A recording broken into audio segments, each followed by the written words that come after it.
So I've got a bias strip of silk that's been pinked on either side, and I'm stitching on the largest stitch on the sewing machine, number 5 on this one, in a zigzag. So from side to side. When I get to the point, I lift the foot up, turn the fabric, put the foot back down, go to the next point, lift the foot up, put it back down, machine. Make sure that you leave a long tail at the end. Okay, now we've stitched it all, zigzagged across, and I'm going to get the under thread and I'm just going to gently pull it and gather it up.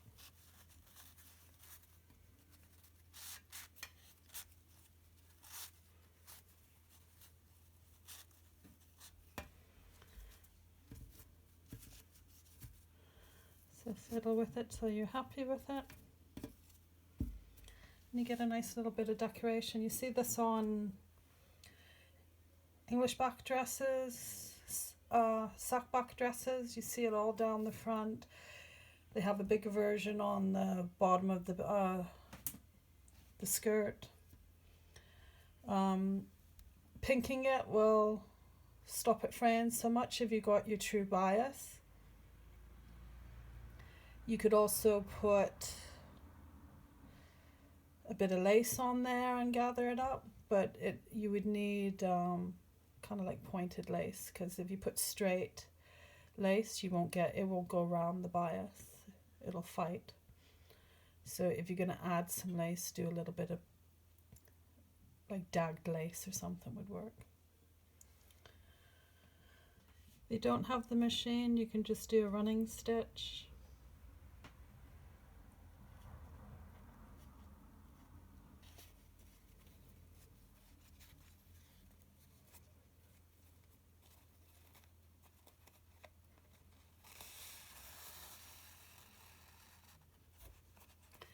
Yeah, and just carry on.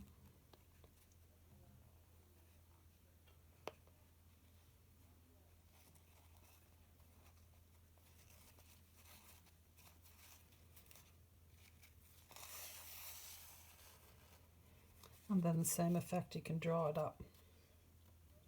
Here's one that I completed before, so you can see it's all gathered up, the zigzag, it's been gathered up.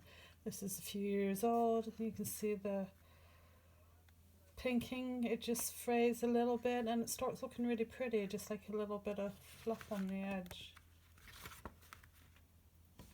Yeah. So these are the patterns for a circular or Spanish frill. And what you do is you cut circles out. You can use a bowl, something smaller, glass for the center, and you create these discs and you join them. So I've drawn them now and I'm going to cut them out. So I've cut them out and then I would join them, and how you join them is you just overlap these two here and zigzag them together so it's flat. And what you do when you're carrying on, you're making a coil. So turn it around. So that would be the front edge tapering into the neckline. And you carry on, so you join another one and you carry on, you're just making a spiral. So this is zigzag together and you've created the coil. So you get the maximum frill this way. So depending on how deep you do it, the deeper you get, you'd get a lot more. You can finish this edge off. You could overlock this edge, and then when you like on a dress, you would just sew underneath and turn it down like on a Spanish dress, and it would just ruffle all around. So the reason you're creating this coil, so the longer you want it, the more you would just carry on. So the longer you want this frill, you would just carry on joining these little donut shapes and keep joining them till you create in a big long coil. So you'd end up with a longer frill. And that's tapering into the neck. What you can't do is create a coil this way and cut it out and start cutting out and carry on. What happens is it might work one or two out and then it starts disappearing, the frill. It just starts becoming more flatter and straighter. So you can't make a Spanish frill or circular frill like that. You have to create these coils. Yeah, so it's a coil, looks like a spring.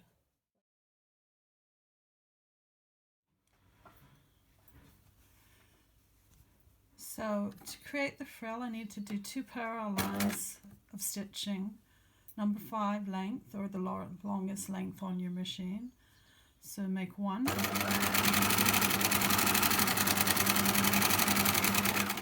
Don't back stitch the front and back. Leave yourself a bit of a tail.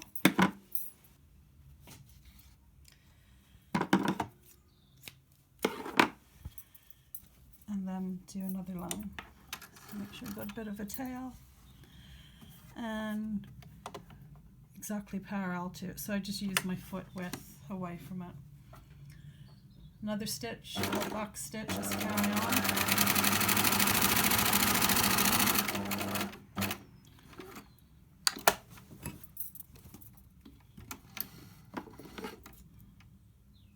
Leave a tail. So I've created the 2 parallel lines of stitching, large thread. Do not back stitch front and end. I'm taking the threads from underneath, the 2 together, and I'm just gently gonna gather them up.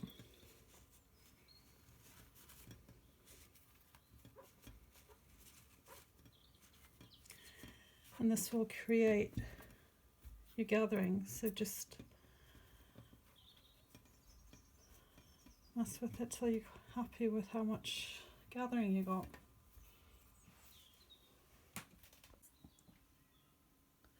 So if you don't have the machine, you can do 2 parallel lines of a running stitch with a single thread. I've just finger pressed a crease in the fabric to follow the lines, and you're just literally going to go in, out, like that till you get your lines, and then you'll just come and gather them up.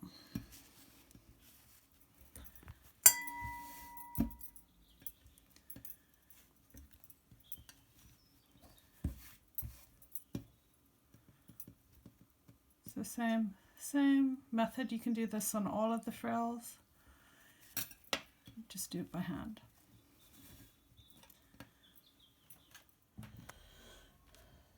So you've done your 2 lines of stitching here. You've pulled the underneath thread and gathered them together, and this will be your frill. Make sure you hem it before you gather it up. So this is just a normal frill. So you could either stitch it up and let it come down, or catch it in between something.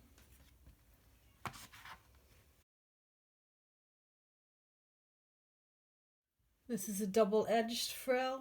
You can make a feature of the frill on the top edge, so it's sort of gone down maybe an inch. 2 lines of gathering stitches. So I've hemmed top and bottom. So it's the same method. 2 lines of stitch in parallel, pull the underneath thread. So you can do this by hand with a small little running stitch. So this is a double-edged frill. I'm popping it on the end of a hem. This is okay for, like, you just got a normal dress. You see it on children's dresses. They pop it on the edge of sleeves, collars, and the bottom hem. That's fine. But if you're doing it for a petticoat in theatre, what happens is there's no support behind it, and the job of the frill on the petticoat is to support the top skirt. So what happens is it sucks under. So when you come to do a petticoat, if you pop the frill 2/3 of the way up, and that gives it support, and you can see it's much stiffer. It holds it, it's letting it do its job of supporting the top skirt. So make sure on petticoats, top skirts, you do that, because when they're walking it will just suck under and look a mess. So this is another double-edged frill. It's some taffeta. I put a bit of lace on either side, 2 lines of stitching, you can see that. And I draw the thread up underneath and gather it up. So that's a double-edged frill. If you have a lot of gathering to do or a heavy fabric, another little trick is to use a bit of cord, just a thin cord. Zigzag over with the widest zigzag across the cord, don't catch it. What you can do is just gather up on the cord.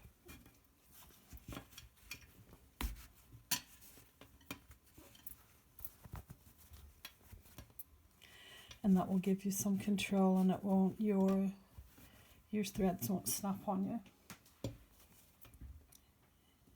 Yeah.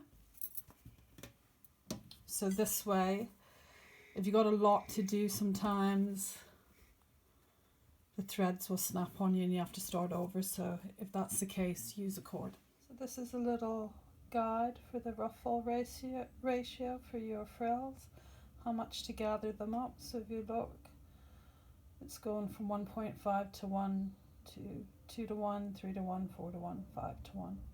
So you would need, say, a 4-inch area. Say these were 4 inches. I want 2 lots of fabric, so I would need 8 inches. Here I would need 12, 16. So it's 4 times 4, 3 times 4, 2 times 4. Yeah. So that's how you can judge how much fabric you need for your frills.